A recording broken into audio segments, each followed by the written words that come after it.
بسم اللہ الرحمن الرحیم۔ ناظرین گرامی السلام علیکم۔ 80 سال عبادت کرنے والے کا واقعہ۔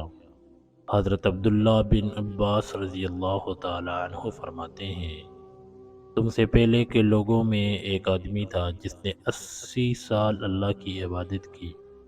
پھر اس نے ایک غلطی کی جس سے وہ اپنے بارے میں اللہ تعالیٰ سے ڈرا، تو جنگل بیابان میں گیا اور کہا، اے وہ جنگل جس کے ٹیلے بہت ہیں، جھاڑیاں بہت ہیں، جانور بہت ہیں، کھائیاں بہت ہیں، کیا تجھ میں کوئی ایسی جگہ ہے جو مجھے میرے رب عزیز سے چھپا لے؟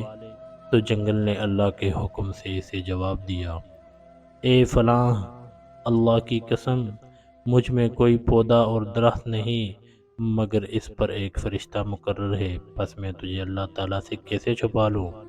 پھر وہ آدمی سمندر کے پاس گیا اور کہا، اے سمندر جس کا پانی گہرا ہے، جس کی مچھلیاں بہت ہیں، کیا تجھ میں کوئی جگہ ہے جو مجھے میرے رب سے چھپا لے؟ تو سمندر نے اللہ تعالیٰ کے حکم سے اسے جواب دیا اور کہا، اے فلاں، اللہ کی قسم، مجھ میں کوئی کنکری نہیں اور نہ جانور ہے مگر اس پر ایک فرشتہ مقرر ہے، تو میں تجھے اللہ تعالیٰ سے کیسے چھپا لوں؟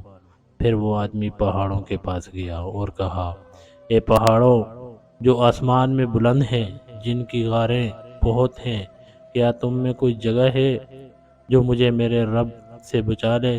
تو پہاڑوں نے جواب دیا، اللہ کی قسم، ہم میں کوئی کنکری اور کوئی غار نہیں مگر اس پر ایک فرشتہ مقرر ہے، تو میں تمہیں کہاں چھپاؤں؟